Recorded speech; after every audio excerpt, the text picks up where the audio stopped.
Your brain consumes roughly 20% of your body's total oxygen supply. Right, which is just a massive amount. It really is. I mean, Yeah. that is a huge amount of metabolic activity for just one single organ, Yeah. which means every second of the day, your brain is actively at risk of essentially rusting from the inside out due to oxidative stress. Yeah, that oxidative stress is relentless. Right. And for decades, our cultural solution to that, the resulting fatigue and brain fog, was just to treat the mind like a rented mule.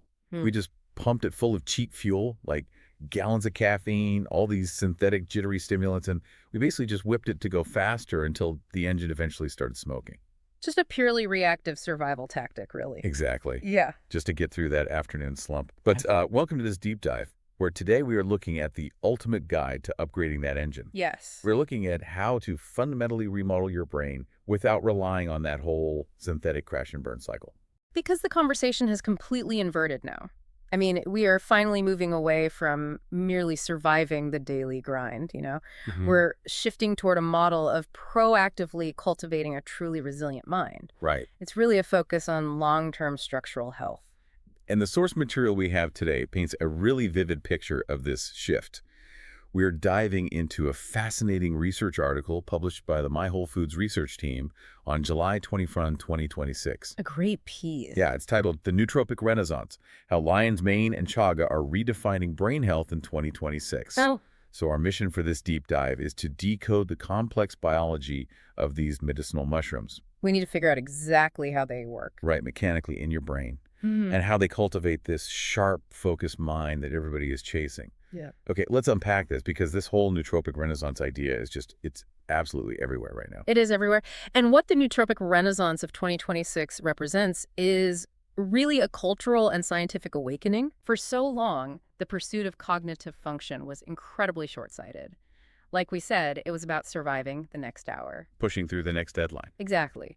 But now the paradigm has shifted toward long-term cognitive capital. People are acutely aware of the environmental stress, the digital fatigue. Oh yeah, digital fatigue is huge. Right, and just the natural aging processes that constantly degrade our neural networks. So the goal now is proactive protection. It's about leveraging the highly sophisticated, multifaceted biochemical intelligence of the natural world. To sustain that peak mental performance. Yes, across an entire lifespan, not just, until 5 in the evening. Cognitive capital, I love that term. You want to invest in it, not just spend it until the account is completely overdrawn. Exactly. So to really understand how this biological investment works, we need to look at how the brain actually grows and repairs itself. Which brings us to the first major player in the article, lion's mane. The architect. Right. And visually, if you haven't seen a picture of lion's mane, it does not look like your standard grocery store button mushroom. No, not at all. It looks like this cascading waterfall of like icicle-like white spines. It literally looks like a shaggy lion's mane. It's very striking. But beneath that striking exterior, I am trying to understand how a mushroom you might just find growing on a dead log on a hike actually changes the structural hardware of the human brain. Well, that's the big question. Because the central nervous system is heavily protected. The blood-brain barrier is notoriously difficult to get past. And it's guarded like a fortress for a very good reason. I mean, the brain just cannot afford to let random pathogens or toxins circulating in the bloodstream enter its highly delicate microenvironment. Right. I always try to picture the blood-brain barriers as this highly selective VIP bouncer at the most exclusive nightclub in the world. That's a great analogy. Yeah, this bouncer's entire job is to look at everything circulating in your blood and say, nope, you can't come in. You're a toxins, stay out. You're a virus, absolutely not. Right, the velvet rope. Exactly. It is incredibly difficult to get beneficial compounds, even from cutting-edge pharmaceuticals, past that velvet rope. So how on earth does a shaggy white fungus manage to slip past the bouncer? Well, the blood-brain barrier relies on very specific criteria to grant entry. Primarily, it's looking at molecular weight and lipid solubility. Okay. Most compounds simply bounce off because they are too large or they're water-soluble. But lion's mane has a VIP pass quite literally built into its molecular structure. Really? Yeah, it contains two very unique classes of neuroactive compounds. First, you have hericenones, which are primarily found in the fruiting body. That's the shaggy icicle part you see above ground, right? Exactly. And then you have erinacines, which are concentrated in the mycelium, the root-like network below the surface. These specific molecules are uniquely capable of crossing that barrier. So they don't even have to sneak in. Their structure is so perfectly aligned with the barrier's criteria that the bouncer just waves them right through. They pass seamlessly. And what's fascinating here is what happens once they are actually inside the central nervous system. What do they do? Once they cross over, hericenones and erinacines stimulate the synthesis of two critical proteins: nerve growth factor, or NGF, and brain-derived neurotrophic factor, BDNF. Okay, I've heard BDNF described in pop science articles as, like, miracle grow for the brain. Yeah. But that always felt a little simplistic to me. Yeah, miracle grow is a bit of a cliche. Right. So what is it actually doing mechanically? A more accurate way to look at NGF and BDNF is to think of them as heavy paving equipment for your neural pathways. I like that. When you learn a new skill or form a memory, you are essentially walking down a dirt path in your brain. Okay. The more you do it, the more defined the path gets. What NGF and BDNF do is provide the raw materials and the biological labor to pave that dirt path into a multi-lane superhighway. Wow. Yeah, they are responsible for the growth, maintenance, proliferation, and survival of your neurons. They facilitate efficient synaptic plasticity. Okay, just to make sure we're defining our terms here. Synaptic plasticity is the brain's ability to rewire itself. Yes. It is the cellular foundation of how we actually learn to play the piano or remember a new route to work. Yeah. Right? The neurons form new connections and strengthen existing ones. Exactly. And that plasticity requires an immense amount of energy and structural raw material, which is facilitated by those growth factors. Right. But the critical issue we face is that as we age, our natural production of NGF and BDNF precipitously declines. Which makes sense. Right, and this decline is a major contributor to cognitive slowing, and it increases the risk of neurodegenerative issues. So by naturally upregulating the production of NGF and BDNF, lion's mane is providing a profound biological intervention. It is actively reinforcing the physical structure of those neural networks. Yes, exactly. Now, the source material highlights a clinical trial to back this up, which is crucial because theory is one thing, but actual human data is another. Human trials are essential.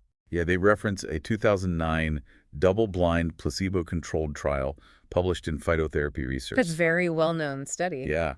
The researchers took a group of older adults who were already diagnosed with mild cognitive impairment, or MCI, and they gave them a daily lion's mane extract over a 16-week period. At the end of the trial, the group taking the mushrooms showed significantly enhanced cognitive function scores on standardized tests compared to the placebo group. That's remarkable. It wasn't just a subjective feeling of having a good brain day, it was measured. Significant improvement. Right, and it remains a landmark study because it demonstrates that the underlying biological mechanisms, the NGF and BDNF upregulation, they translate into tangible, measurable, real-world cognitive improvements. The physical remodeling. Exactly. The physical remodeling of the brain resulted in better memory and processing speed. Now, if I can push back on this for a second. Sure. A 16-week study on older adults who are already experiencing mild cognitive impairment is fantastic data. But does this actually do anything for a healthy 30-year-old listener who just wants better focus at work? Or the clinical data strictly limited to people who are already experiencing a deficit? It's a very valid skepticism. While the most dramatic measurable improvements on standardized tests will naturally be seen in populations starting with a deficit, the underlying mechanism is universal. Okay. A healthy 30-year-old still relies on NGF and BDNF for synaptic plasticity, learning, and memory retention. Right. The brain is still a brain. Exactly. In younger, healthier brains, the upregulation of these factors often manifests as an increased capacity to enter flow states, Oh, interesting. faster complex problem solving, and enhanced mental stamina rather than, a reversal of decline. It is about optimizing an already functioning system. That makes sense. However, there is a very important nuance in that 2009 data that applies to everyone, regardless of age. The caveat. The study noted that once the 16-week trial ended and the participants stopped taking the lion's mane supplement, their cognitive scores actually began to drop back down to their baseline. Yes. So the major takeaway for you, listening right now, is that this isn't a one-and-done cure. You don't just take a mushroom pill for a month and permanently fix your brain. It requires continuous intake. It is nourishment. Right. I mean, you wouldn't eat a healthy diet for a month and expect to stay physically fit for the rest of your life. Exactly. You can't just go to the gym once. Right. The brain requires a sustained partnership with these compounds to maintain that accelerated neuroprotection and growth. And speaking of continuous nourishment, we should also highlight that lion's mane isn't just about building new structural pathways. No, not at all. It has a profound effect on the environment of the brain itself, specifically regarding mood and emotional regulation. Which is so important. Because nobody wants to be highly focused and intellectually sharp, but absolutely miserable and anxious while they work. Yeah, that defeats the purpose. The research indicates that lion's mane possesses potent anti-inflammatory properties that directly mitigate neuroinflammation. And neuroinflammation is bad news. We are increasingly learning in the medical community that neuroinflammation is a primary driver not just of cognitive decline, but of mood disorders. Wow, really? Yes, persistent feelings of anxiety and depressive symptoms are strongly linked to chronically inflamed neural tissue. That is fascinating. So by modulating that inflammatory response down, lion's mane serves a dual purpose. It boosts neurogenesis while simultaneously cultivating a calm, focused mental state by turning down the biological drivers of anxiety. It's like turning down the heavy static on a radio dial so you can actually hear the music clearly. That's a perfect way to describe it. Okay, so lion's mane is the architect. It's building the new pathways, laying down the structural foundation for a sharper mind, and keeping the environment calm. But if lion's mane is essentially paving these new superhighways, flooding the brain with delicate new neural pathways, aren't those new cells incredibly vulnerable to that exact oxidative stress we were talking about at the very beginning? The brain resting. Right, the brain rusting. Yeah. How do those new cells actually survive? Well, they require a massive defense system, which introduces the second half of this nootropic renaissance, Chaga, known historically as the king of medicinal mushrooms. It is the ultimate protector in this biochemical scenario. And aesthetically, it could not be more different from lion's mane. Oh, it's night and day. If lion's mane looks like an elegant white icicle cascade, chaga looks like a burnt, crusted piece of charcoal that got stuck to the side of a tree. It really does. It is this dark, rugged mass on the outside, though the inside has a rich, golden-orange hue. And it doesn't grow in comfortable, temperate environments. No, it grows on the bark of birch trees in some of the most unforgiving, freezing climates on Earth. Places like Siberia, northern Canada, and Alaska. Its origins are entirely unhospitable. And because chaga must survive in freezing, brutal environments where cellular damage is a constant threat, Right. it develops incredibly dense, potent, protective phytochemicals simply to sustain its own existence. Wow. This translates into chaga boasting one of the highest oxygen radical absorbance capacity, or ORACE, scores of any naturally occurring food on the planet. So it's an absolute antioxidant powerhouse. Absolutely. But let's get specific, because antioxidant is a buzzword that gets thrown around on every commercial for, like, blueberry juice or pomegranate extract. It does get overused. How exactly does chaga protect the delicate architecture of the brain? I'm trying to work this out. If the brain is mostly made of fat and it's consuming 20% of our oxygen, is it essentially at risk of oxidizing in the same way that butter goes rancid if you leave it sitting out on a warm counter? That is biologically a very accurate way to visualize it. Yes. Normal metabolic processes generate free radicals. These are highly unstable molecules that are missing an electron, so they wildly bounce around your cells trying to steal an electron from anything nearby. Just causing chaos. Pure chaos. When these free radicals attack the fatty lipids that make up your brain cell membranes, it causes a chain reaction called lipid peroxidation. The fats literally oxidize. The rancid butter effect. Yes. And when your brain cell membranes undergo lipid peroxidation, they lose their crucial fluidity. They become rigid and stiff. Okay, and why is that bad? If a neuron's membrane is rigid, it cannot rapidly transmit the electrical impulses that constitute our thoughts, our memories, and our physical reaction times. Oh, wow. It literally slows down your thinking. Exactly. Over time, this rigidity leads to cellular signaling failures and eventually neuronal death. That is terrifying. It is, but what chaga does is deploy an incredibly potent enzyme called superoxide dismutase, or SOD, along with dense melanin complexes. How does SOD actually stop the free radicals from stealing electrons? SOD essentially intercepts the free radicals and willingly donates an electron to them. Oh, so it just sacrifices an electron. Right. It neutralizes the unstable molecule before it can tear into the cell membrane. By disarming the free radicals preemptively, SOD acts as an indestructible shield, keeping your brain cell membranes fluid, healthy, and highly conductive. So lion's mane builds the new delicate wiring, and chaga essentially wraps that new wiring in high-grade fluid insulation so it doesn't short-circuit. That's a brilliant way to put it. And there's another fascinating layer to chaga's defense mechanism, which is its symbiotic relationship with the trees it grows on. The birch trees. Right. The source text brings up a 2008 study from the World Journal of Gastroenterology highlighting this. Chaga actually absorbs a compound called betulin directly from the host birch tree. And it transforms it. Yes, into something called betulinic acid. That conversion process is a marvel of pharmacology. Betulinic acid possesses incredibly powerful systemic anti-inflammatory and antiviral properties. In the context of the brain, this effect is crucial for preserving the integrity of that VIP bouncer we discussed earlier. The blood-brain barrier. How does an anti-inflammatory preserve a physical barrier? Well, the blood-brain barrier is made of endothelial cells held together by what are called tight junctions. Tight junctions, okay. Chronic systemic inflammation releases inflammatory cytokines into the blood, which can literally loosen those tight junctions. Oh, no. The barrier becomes leaky, allowing neurotoxic substances, heavy metals, and pathogens to slip past the bouncer and into the brain's microenvironment. So the velvet rope basically just falls over. Essentially, yes. Yeah. But the betulinic acid in chaga actively downregulates those inflammatory cytokines, which helps tighten those junctions back up. It seals the fortress walls. Okay, so we have the architect, lion's mane, building the new pathways. Yeah.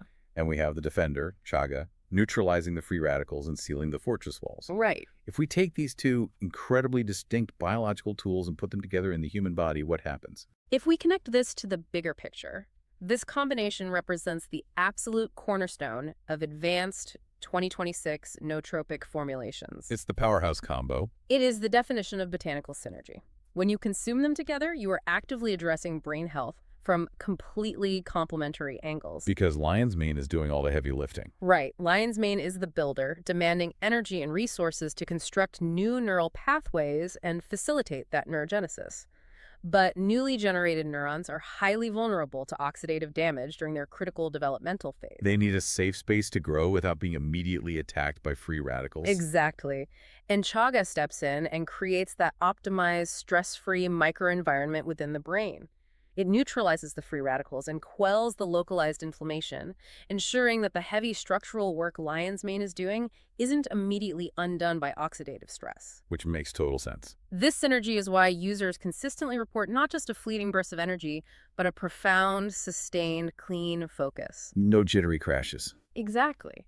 It enhances memory retrieval and complex problem solving without the inevitable crash of conventional stimulants, because it relies on cellular energetic optimization and structural health, rather than just whipping the adrenal glands. So what does this all mean for you listening right now? How do you actually implement this botanical synergy into a daily routine in 2026 without having to go out to the frozen forest and chew on raw tree bark and fungi? That would be pretty unpleasant. Yeah, because as much as we respect the biology, convenience dictates human behavior. And let's be honest, if you're listening to this, you're probably rolling your eyes at another miracle supplement trend. Rightfiable so. The wellness industry is famous for snake oil. So how do we actually get the real clinical benefits? The skepticism is incredibly warranted. The supplement industry is fraught with poorly formulated products. However, the functional food and beverage industry has evolved significantly to solve the delivery problem, provided you know exactly what to look for on the label. And the consumer trends highlighted in the research make this incredibly easy if you navigate it right. Very easy. There are potent, fast-acting tinctures if you are on the go. There are functional mushroom gummies. Gummies are huge right now. Yeah, there are infused dark chocolates that pair the antioxidants of cacao with the mushrooms. But my personal favorite, and the one the research highlights as a massive cultural trend, is the mushroom matcha latte. That is a phenomenal delivery system. It takes the lion's mane and chaga synergy and pairs it with ceremonial-grade matcha, which naturally contains L-theanine. So you get the neurogenesis, the cellular protection, plus the calm, non-jittery alertness of L-theanine. It is essentially the ultimate productivity beverage. It is a highly effective, chemically balanced combination. But we must address the snake oil aspect you brought up earlier. Yes, please. I need to issue a very critical warning to the listener to ensure you do not waste your money on inactive powders. If you are going to invest in a mushroom supplement, you must demand a product that explicitly states it utilizes dual extraction. Okay, the gold standard warning. Break down exactly why dual extraction is biologically non-negotiable. Well, medicinal mushrooms have a tough cellular matrix made of a substance called chitin. Chitin. It's the same material that makes up crab shells. Oh, wow. Human beings do not produce the enzyme chitinase in our stomachs, meaning if you just eat raw mushroom powder, most of the beneficial compounds remain locked inside the chitin and pass right through your digestive tract unabsorbed. So you're just making very expensive urine. Essentially, yes. To unlock the compounds, they must